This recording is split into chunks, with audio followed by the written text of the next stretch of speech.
মা মনসার ভিডিওটা অহংকার করে কেউ এড়িয়ে যাবেন না। হাজার হাজার ভক্ত আসে মা মনসা সেবাশ্রমে তাদের দুঃখ কষ্ট নিয়ে, আর এখানে মায়ের আশীর্বাদে প্রত্যেক ভক্তের দুঃখ কষ্ট দূর হয়। তাই বিভিন্ন জেলা থেকে ভক্তরা মা মনসা সেবাশ্রম আসে।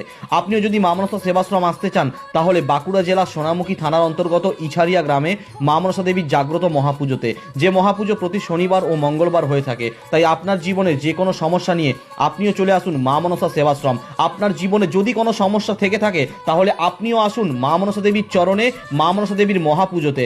মায়ের আশীর্বাদে আপনার সব দুঃখ দূর হয়ে যাবে। হাজার হাজার ভক্তের দুঃখ কষ্ট দূর হয় মা মনসা সেবাশ্রমে। তাই আপনার জীবনে যে কোনো সমস্যা নিয়ে আসুন শনিবার ও মঙ্গলবার। বিভিন্ন জেলা থেকে ভক্তরা মা মনসা সেবাশ্রম আসে প্রতি শনিবার ও মঙ্গলবার মা মনসা দেবীর জাগ্রত মহাপুজোতে। তাই আপনার জীবনের যে কোনো সমস্যা নিয়ে আপনিও আসুন মা মনসা সেবাশ্রম, আর আপনিও বলুন জয় মা মনসা।